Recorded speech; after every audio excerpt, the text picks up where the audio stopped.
बसावं लागत बाहेर. याच्याने साफसफाई लवकर होत नाही आहे. नगरपालिका पुढे बाथरूम आहे. संजय कृष्णाजी मोगरे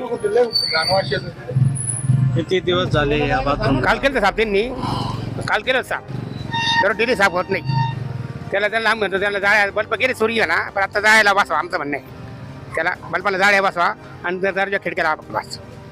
आता नगर परिषदेचं हे स्वच्छतागृह आहे, काय समस्या आहे या स्वच्छतागृहाची? आता ही माझी जवळजवळ तिसरी वेळ आहे, पण मला नळ चालू नाही, दरवाजांच्या कड्या तुटलेल्या आहेत. तर एवढा मोठा खर्च केला आहे नगरपालिकेने, कुठल्या तरी मोठ्या फंडातून खर्च केलेला असेल, त्याचं फक्त मेंटेनन्स जर नगरपालिकेला करता येत नसेल तर हे म्हणजे फारच अवघड आहे. आणि काय लक्ष आहे या लोकांचं? काहीच नाही याचा अर्थ. आणि नगरपालिकेच्या ऑफिस शेजारीच्या जर संडासची अशी अवस्था आहे, तर जे रिमोटला आहेत आणि जास्त अंतरावर आहे तिथं फारच घाण असतील. शेतावरूनच भाताची परीक्षा आहे, म्हणजे आता पुढचे तर पाहायला नको. काय दुर्दशा झालेली आहे मध्ये? काय समस्या? अहो बघा, सगळ्यात चिखलच आहे पायाचा. टॉयलेटमध्ये पाणी नाही, आपलं युरिनलला जे कॉक आहेत त्याला पाणी नाही, बेसिनला पाणी नाही. पाणी नसेल तर याचा वापर कसा करणार? हां, आता तुम्ही जाऊन या, बघून घ्या प्रत्यक्षात. तर किती छान आहे, बनवलेलं खूप आहे छान. पण आता जर त्याची व्यवस्था जर यांच्याकडनं होत नसेल तर नुसतं बांधून ठेवायचं काम यांचं आहे का? त्याच्याबरोबर मेंटेनन्स बी करायला हवा ना. स्वच्छता कर्मचारी या ठिकाणी नाही, कोणीच येत नाही, काहीच नाही. स्वच्छता कर्मचारी नाही या ठिकाणी. याचं व्यवस्थापन कोण पाहत आहे हेच बघायला तयार नाही ना कोणी. आता याला सॅनिटरी इन्स्पेक्टर असतो, त्याच्या खाली बी बरंच मोठं ऑर्गनायझेशन असतं, वरती मुख्याधिकारी बी आहेत. हे सर्वांचं काम आहे. मुख्याधिकाऱ्यांनी त्यांना स्वतःचं टॉयलेट आतमध्ये असल्यामुळे ते येत नाही. पण जनरल पब्लिक आपली बाजारातली जी आहे त्यांना हा म्हणजे नेहमी भेडसावणारा प्रश्न आहे. नाक दाबून यावं लागतंय.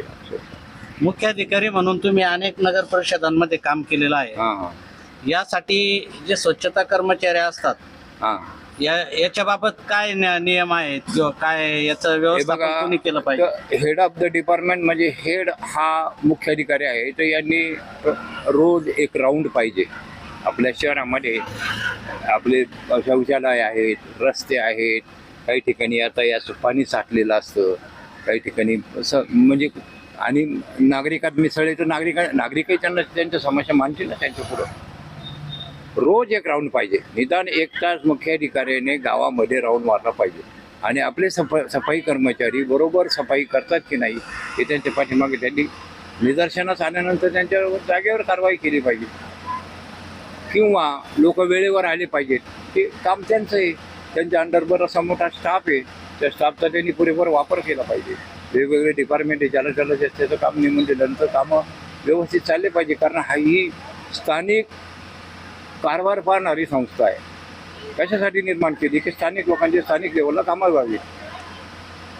नगर परिषदेने काही दिवसापूर्वी स्वच्छता दूत या ठिकाणी नेमलेला आहे, त्याची काय भूमिका आहे? आता स्वच्छता दूत मागच्या वेळेस मला वाटतं गाडेकर होते, आता ते बदललेले आहेत. तर त्यांचं फक्त चमकोगिरी करतात. बाकी मला तर कधी काही म्हणजे असं स्वच्छता दूत म्हणून त्यांनी असं काही काम केलेलं निदर्शनास येत नाही. कारण आता मी तर रोज गावातून 3 वेळा फिरतो दिवसभरात. आणि इथली व्यवस्था पाहता खूपच गालथानपणा आहे. एकंदरीत म्हणजे मी स्वतः तर खूप नाराज आहे. कारण मी या म्हणजे बऱ्याच पालिकांचा कारभार पाहिलेला आहे. त्याही म्हणजे जे मागास भागातलेला आहे. आपला तर नगरपालिका तर एक मॉडेल नगरपालिका व्हावी असं आपल्या नामदार साहेबांचं स्वप्न आहे. हां, मॉडेल सिटी या ठिकाणी व्हावी अशी नामदारांची इच्छा होती, पण ती झालेली प्रत्यक्षात दिसते. नामदारांची प्रामाणिक इच्छा आहे. परंतु आता इथले जे ऑर्गनायझेशन आहे, या ठिकाणची जी यंत्रणा आहे, ही यंत्रणा एवढी बोजड आहे, एवढी अवघड आहे की नामदार साहेब म्हणजे मी कुठल्याही डिपार्टमेंटला काम सांगेल पण नगरपालिकेला काम सांगणार नाही. इतकी अवस्था ते सुद्धा हतबल झाले. हा बघा, या ठिकाणी आपले स्वच्छता दूत त्यांची ड्युटी निभावत आहेत. तर खरंच म्हणजे पाहण्यासारखं दृश्य आहे. असं दृश्य शक्यतो शहरामध्ये दिसायला नाही पाहिजे. आणि या ठिकाणची अवतीभोवतीची घाण बघा, प्रचंड घाण. म्हणजे जे जे रिकाम्या जागा आहेत, मला वाटतं ही आता हा एक नमुना आहे. तर शहरामध्ये अशा ज्या ज्या रिकाम्या जागा असतील त्या ठिकाणी पालिकेने दक्षता घ्यायला हवी. आणि इथं जवळचे रोड बघा, या ठिकाणी वेगाने वाहनं येतात आणि या वाहनाने मग जर लहान मुलं शाळेत जातात त्या टायमाला जर काही अचानक काही अपघात घडला तर याला जबाबदार कोण आहे? तर हे वेळोवेळी दुरुस्त व्हायला हवे. आणि अशा प्रकारचे खड्डे तर बऱ्याच ठिकाणी आहेत, जागोजागी आहेत. बरं, हे रस्ते बनवून सुद्धा मला वाटत नाही वर्षाच्या पुढं कालावधी झाला लोटला असेल. तर याकडे कुणी लक्ष द्यायला हवं. आता तर पूर्वी बाबा प्रशासक राज होतं त्यावेळेस आपल्याला म्हणता येत होतं आम्हाला पावर नाही, आमका नाही. आता तुम्ही जवळजवळ मेजॉरिटी आपली नगर परिषदेमध्ये नगरसेवकांची, त्यांनी ठराव घेऊन याच्यावर काहीतरी उपाय योजना म्हणजे पॉलिसी ठरवायला पाहिजे. आणि ज्यांना अंमलबजावणी करणारं जे अभिकरण आहे त्यांनी सुद्धा याच्यामध्ये लक्ष घालायला पाहिजे. म्हणजे हा जॉईंट कार्यक्रम आहे. तर एवढा निधी येतो आपल्याला शासनाचा, आपण एवढा गोरगरीब सगळ्यांचा टॅक्स गोळा करतो आणि त्या टॅक्सचा वापर जर होत नसेल तर मग हे स्थानिक प्रशासन म्हणायचं का काय म्हणायचं, का नुसतं शोभेसाठी आपण आहोत. तर खेद वाटतो या गोष्टीचा. आता याच्या पुढे तर काही बोलवत नाही मला आता. आणि अशा पावसाळी वातावरणामध्ये असं अस्वच्छ वातावरण राहिलं तर रोगराई पसरायला हेच कारणीभूत ठरेल ना. बघा तुम्ही पाठीमागे कसं प्रचंड काही ठिकाणी अतिक्रमण आहे, कुणी काही लाकडं टाकलीत. म्हणजे आपला रस्ता सार्वजनिक हम रस्ता आहे तो सुद्धा आपल्याला खुला नाही आहे. मग या शेजारी दलित वस्ती आहे. मॉडेल सिटीतील आणखी एक नमुना आपण या ठिकाणी पाहत आहोत.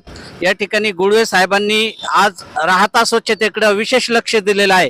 गुळवे साहेब, काय सांगाल या ठिकाणी मॉडेल सिटीतील आज आपण राहता नगर परिषदेची जी चितळी रोड परिसरातील जी मुतारी आहे या ठिकाणी आलेलो आहोत, काय सांगाल? आता हे ठिकाण जवळजवळ म्हणजे गावात प्रत्येक जण ह्या ठिकाणाहून जातो येतो. या ठिकाणची म्हणजे बाजारपेठही मोठी आहे आणि सगळी वर्दळ या ठिकाणी आहे. परंतु जर त्यांना जर समजा काही याला म्हणजे मग विधीला जायचं असेल तर या अशा परिस्थितीत म्हणजे सगळ्या बाटल्या पडलेल्या दिसतात तिथं बघा. म्हणजे या ठिकाणी बेवडे राहतात का टॉयलेट आहे हे समजायला तयार नाही. दुसरी गोष्ट आजूबाजूला सुद्धा किती घाण आहे. आणि हे जर मुख्य ठिकाणी जर असं असेल तर आडबाजूला कशी परिस्थिती असेल आता येऊन समजायला हवं. तर याकडे स्थानिक नगर परिषद प्रशासनाने जातीनं लक्ष देऊन ही जी समस्या आहे, नागरी समस्या, ही तात्काळ सोडवण्यात यावी. आणि मुख्याधिकाऱ्याने जरा राऊंड मारून लक्ष देण्यात यावं.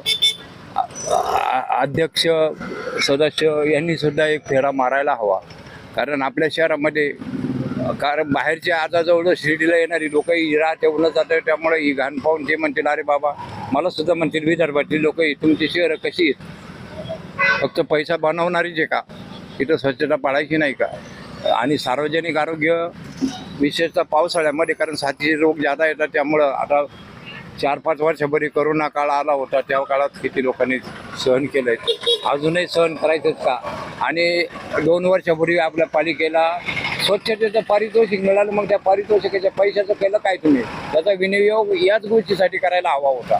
ज्या गोष्टीसाठी तुम्हाला पारितोषिक दिलं जातं तो पैसा त्याचसाठी वापरला जातो.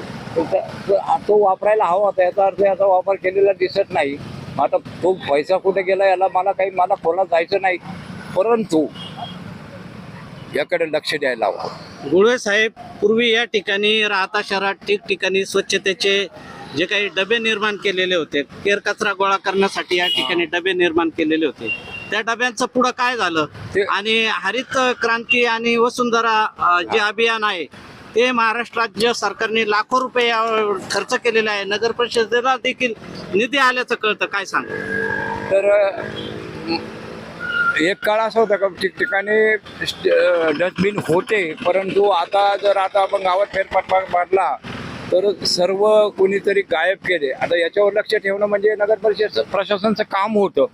किंवा त्यांनी ते प्लास्टिकचे बनवायला पाहिजे होते, लोखंडी बनवून परमनंट जर बनवलेले असते तर ते लोकांनी उचलून नेले नसते.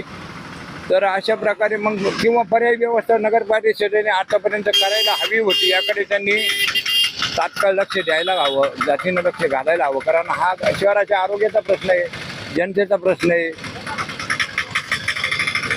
धुळीचं साम्राज्य सगळीकडे दिसून येत आहे, चिखल झालेला आहे. त्याच्यावरती नगर परिषदेने काय उपाययोजना राबवायला पाहिजे? तर नगर परिषदेने खड्डे बुजवण्यासाठी एक विशेष निधी राखीव ठेवावा.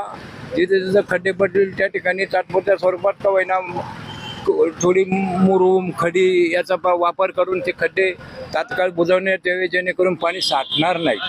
आणि पाणी साठल्यानंतर मग डासाचं साम्राज्य वाढतं.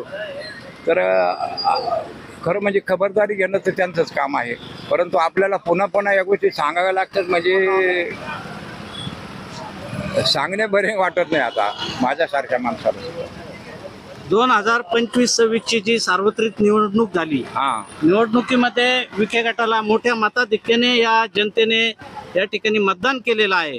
परंतु त्यानंतर थोडे दिवस या ठिकाणी स्वच्छता दिसून आली, त्यानंतर या स्वच्छतेकडे पूर्ण दुर्लक्ष झाल्याचं या ठिकाणी दिसतंय. आता त्यांनी निवडून आल्यानंतर काही दिवस फक्त फोटोग्राफी पुरतं, चमकोगिरी पुरतं काही दाखवलं असेल. परंतु आपण 5 वर्षासाठी निवडून आलेलो आहे आणि 5 वर्ष आपण जनतेचे सेवक आहोत. सेवक म्हणून, सेवक या नात्याने, नगरसेवक म्हणजे जनतेचे सेवक आहेत. तर त्यांनी सेवक या नात्याने गावात नेहमी फेरफटका किंवा गावाच्या नागरिकांच्या काही ज्या समस्या असतील स्वतःहून लोकांना विचारायला हव्यात आणि त्याच्यावर ठराव घेऊन उपाययोजना करायला हव्यात. आणि अंमलबजावणी करणारं अभिकरण जे आहे नगर परिषद प्रशासन, त्याच्याकडे सुद्धा नगर परिषद काउन्सिलचा अंकुश हवा. पावसाळ्याचे दिवस आहेत, साथीचे आजार सुरू झालेले आहेत, दवाखाने तुडुंब भरलेले दिसून येत आहेत. तर या ठिकाणी नगर परिषदेने कोणत्या योजनांचा, सरकारी योजनांचा या ठिकाणी वापर केला पाहिजे, त्याचा खर्च केला पाहिजे? करण्यासारखं त्यांच्याकडे आहे भरपूर, परंतु त्यांना करायचंच नाहीये. तर आता आपण यावर बोलणार तरी काय?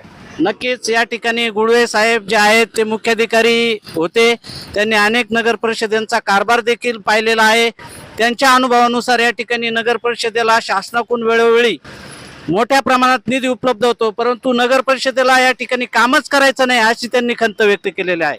गॉडफादर मीडियासाठी ॲडव्होकेट रामनाथ पाटील, सदाफळ, राहाता.